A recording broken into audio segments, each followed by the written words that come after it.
Hello, in this video I'm gonna show you how to set a sound preset on a TCL A300W. To set an audio preset, click on the settings button on your remote, then click on OK to enter all settings, then go to display and sound, and now you can change the sound preset.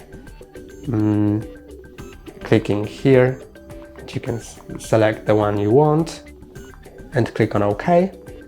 You can also change the surround virtualizer, bass enhancer, dialogue enhancer, definition, and restore defaults. I'm gonna restore defaults. And that's all for today. Don't forget to like and subscribe. See you next time.